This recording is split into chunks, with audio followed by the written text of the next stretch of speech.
Jean-Paul Mbouika Songo est des ministères prophète, des fonctions pasteur de l'église Olam Life Center, marié à Madame Desi Choa et père de famille. Je suis à la fois écrivain, compositeur, conférencier, coach et mentor de plusieurs enfants.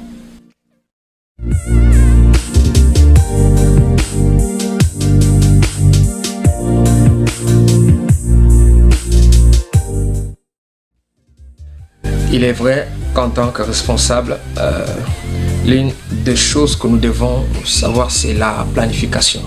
Donc, nous portons ces plusieurs casquettes et nous nous organisons surtout par rapport à l'emploi du temps, afin de savoir quel temps allouer à chacune de ces casquettes que nous portons. En tant que père de famille, il y a des jours où je consacre mon temps à passer la journée avec les enfants et être le mari de mon épouse.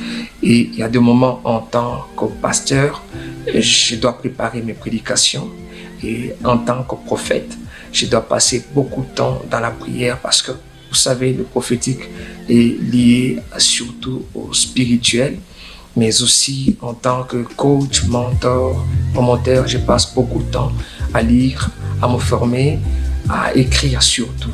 Donc c'est question de la planification. Parce que vous savez, le temps est un couteau à double tranchant. Donc si vous ne savez pas bien le saisir, il peut vous détruire.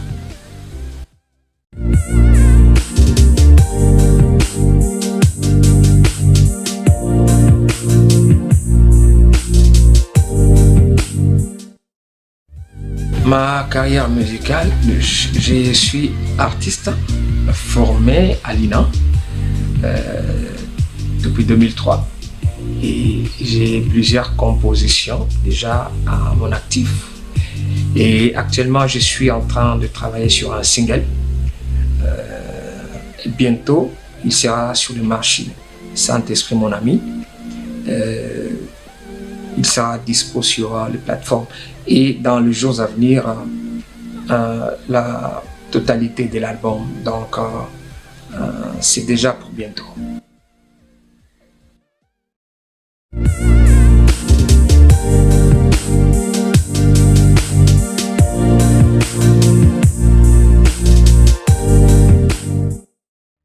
Dans mon pays, il y a plusieurs bons artistes, surtout dans les milieux chrétiens. Il y a des jeunes qui sont venus après nous, qui font, quand je dis après nous, c'est par rapport à la formation, à l'âge aussi, mais qui font de la très très bonne musique. Pourquoi ne pas les associer? Par exemple, je vois le frère Sylvain, c'est l'un des enfants que j'ai toujours apprécié. Je pense collaborer avec lui et tant d'autres. Donc, tous ceux-là qui gardent encore un bon témoignage, tu vois. Parce que pour moi, ce qui est plus important, c'est le témoignage d'abord. La personne, on est avant tout chrétien avant d'être musicien. Donc, je vois d'abord le caractère et cet aspect-là spirituel qui passe avant la dimension artistique. Évidemment, donc on va joindre l'utile à l'agréable, voir qui y a un bon témoignage, mais qui a également un bagage musical assez avancé. Parce que vous savez, nous devons nager avec notre génération. Nous, il y a plusieurs années que nous avons fini, mais actuellement nous devons essayer de faire un mixage avec la génération actuelle. Voilà.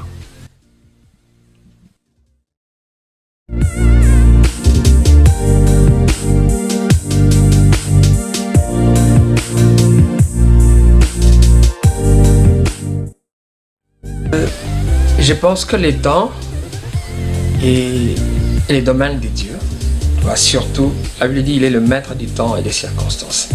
Dieu fait chaque chose bonne en son temps. Et je pense qu'en tant que serviteur de Dieu, nous devons attendre le go de Dieu. La plupart des chansons que je pourrais produire déjà dans les jours à venir, je les ai eues il y a plusieurs années, plusieurs décennies avant. Mais il fallait attendre un go du Seigneur, un moment favorable. Vous voyez, l'une des choses que j'aime avec le Seigneur, c'est que en tant qu'enfant de Dieu, nous devons bouger avec Dieu quand il bouge. Et quand il ne bouge pas, nous restons là. C'est comme la nuée dans le désert. Israël est resté là où la nuée restait. Et quand la nuée bougeait, elle bougeait. Et pour moi, je pense que pour ces moments, je sens que la nuée de Dieu a bougé. C'est un go que nous recevons. Et nous n'avons pas peur. Pourquoi? Parce que nous ne faisons pas la musique par comparaison. Nous apportons un message. Et dans le domaine du message, je pense qu'il y a une particularité, il y a aussi une spécificité.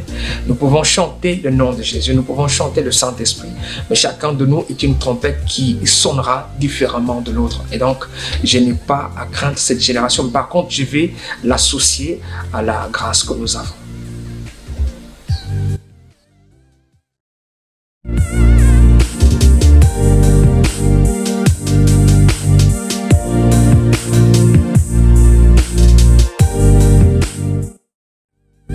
Gift School en anglais, dans sa version française, École des dons, est une vision que le Seigneur nous a donnée il y a plusieurs années, partant de Proverbe 18, verset 16, où le Seigneur dit « Le don d'un homme lui élargit la voie et lui donne accès auprès des grands. » Et le Seigneur nous avait dit ceci, c'est ton don qui va élargir ta vie. Ma remarqué que le don, la plupart d'entre nous, nous les avons. Mais le don qui nous les élargit, c'est celui-là que nous avons mûri, que nous avons travaillé, que nous avons affûté.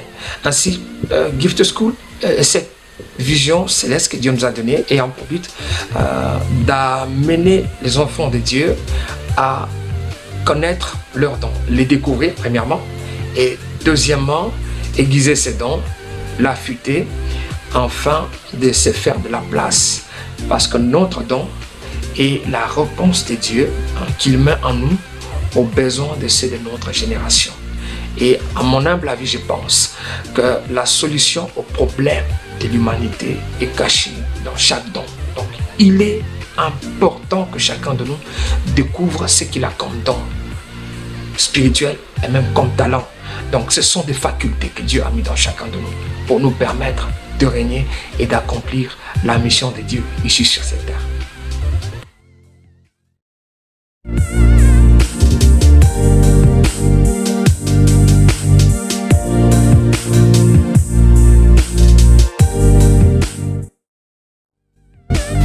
Pour moi, je peux résumer la vie en deux mots.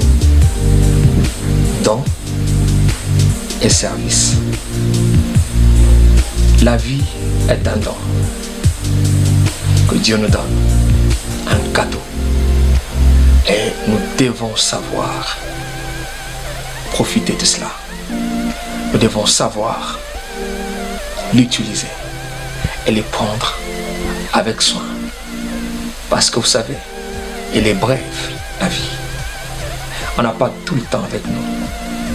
Apprendre à accepter, savourer chaque instant, chaque moment, chaque minute. Apprécier les êtres qui sont autour de nous. Les aimer, les accepter avec leurs différences. Et deuxièmement, la vie, c'est servir. La valeur de la vie, selon moi, c'est le service que l'on rend aux autres. La vie n'a pas de valeur quand on est plus égoïste, mais la vie trouve un sens quand on sert les autres, quand on va au service des autres. D'ailleurs, c'est pour ça que Dieu nous a créés. Nous sommes sur cette terre pour servir. Servir avec notre don. C'est exactement ça l'essence de la vie pour moi. Sers avec ton don et l'humanité te célébrera.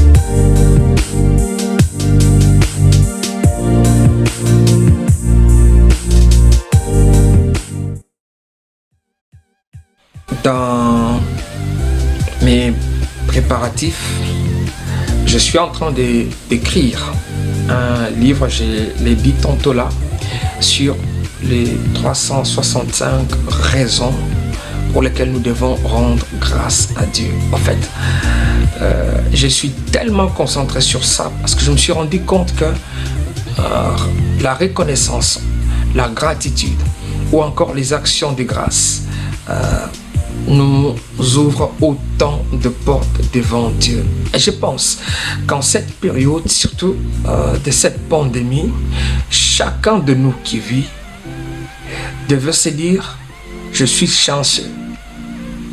Ce n'est pas un mérite, mais c'est une grâce. Et la meilleure façon de maintenir une grâce, de retenir une grâce, c'est de dire merci. Et donc, je suis concentré sur cet ouvrage-là. Comment dire merci à Dieu. Et comment le dire à chaque moment. Figurez-vous que David connaissait ses secrets. Il rend grâce à Dieu avant d'obtenir le pardon du péché. Il rend grâce à Dieu avant d'obtenir la guérison.